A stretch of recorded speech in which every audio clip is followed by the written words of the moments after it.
Hi, I'm Karen Romano Young, back with another chapter of A Girl, a Raccoon, and the Midnight Moon. Chapter 42, Holiday Mood. October 30th. Marianne wrote, "Are you nervous, Pearl?" Pearl lied and said no, but Marianne surely knew better. So much depended on Halloween and on Election Day the week after that if Pearl was sane, she had to be nervous, and so did Marianne. Nobody talked about what they really were scared about. The library, the library, the library. Pearl built a mental wall inside her head and focused her worry about smaller things on this side of the wall.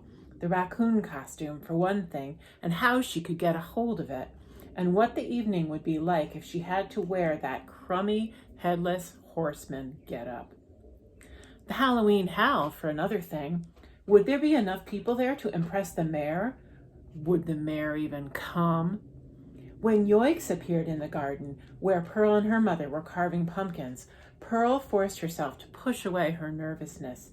She needed this reporter, with his thin frame, his wire glasses, his notebook, his boots, his intense frown, so she didn't confront him about not putting a column about her in the paper yet. Here's Yoicks.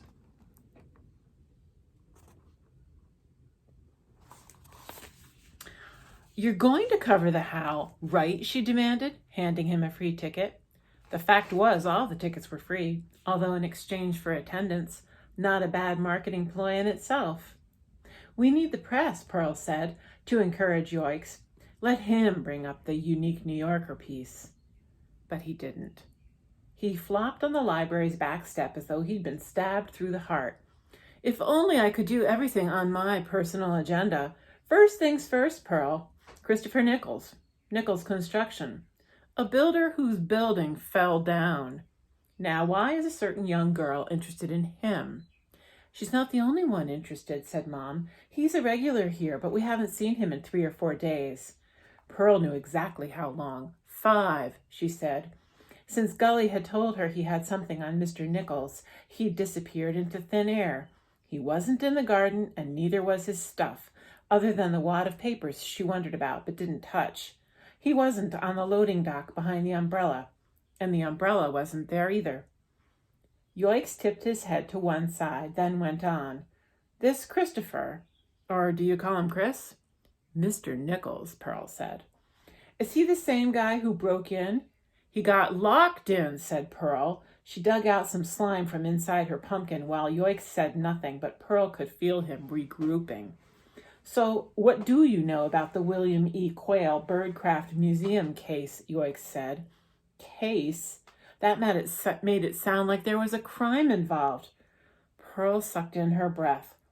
"Okay, if it's something bad about him that you're working up to telling us, I'd rather not know. I changed my mind. I'd rather not have anyone know." She dug harder in the pumpkin with her spoon. "Let's listen, Pearl," said Mom. "Was there a court decision?" "It sounds like you folks are on his side," said Yoicks gently. "So am I." "So after the Birdcraft Museum's disastrous collapse," he read from his notebook, "it was never determined whether a design problem or an error of communication doomed the construction. The court ruled there was no clear-cut decision assigning responsibility." Pearl thought hard. "Nobody was responsible?" she said. "Right, and that's good," said Yoicks, "and it's lucky for Mr. Nichols, because Nichols Construction would have had to appear in court if there was a possibility that they were to blame, and then Mr. Nichols would be in trouble for not showing up." Mom said, "I guess he thought it was his fault, and he ran. I suppose he'd rather disappear than have his name associated with the building that fell down." "Then why wouldn't he lie about his name?" asked Pearl. "Well, who knows it other than you folks?" Gully knew, that was who. Pearl understood suddenly the risk Mr. Nichols had taken by buying those hats, giving away his true identity to someone who might do bad things with the knowledge. So he's innocent? The people dying wasn't his fault. Thank you for finding that out. Yoicks put his hand on her shoulder. "I know that. You know that. Does he know that?" Mom said, if Mr. Nichols was guilty of some criminal act, then he would know it by now. He wouldn't be sticking around here. How would he know it? Pearl asked. Yoik said, newspapers. Every time I see him, he's got his face in one.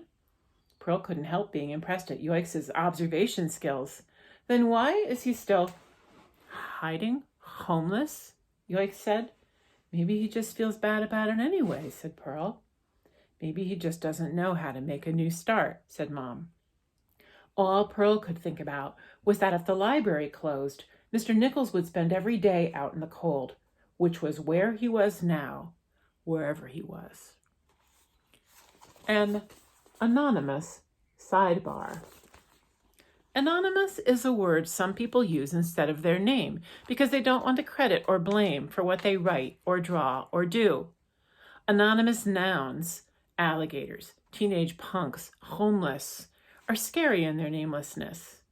Anonymous verbs, reading, gentrifying, governing, are flat and seem like phenomenons, not just actions. Pearl and I, we prefer individuals to stand for anonymous things. Not just anyone governing, but the actual mayor known as Her Honor. Not just some fancy chain furniture store like Eastern Pine, but Gully's Buckabye. Not just books, but the Jumbies. The Jumbies by Tracy Baptiste, Algonquin, 2016. Or El Defo by C.C. Bell, Harry N. Abrams, 2014. Not homeless people in general, but Mr. Christopher Nichols in particular. Not teenage punks, but Simon Lowe. As for alligators, well, we don't know any particular alligators. I don't mind if they just stay anonymous. Signed, the Not Anonymous, M.A.M. Thank you for listening. See you tomorrow.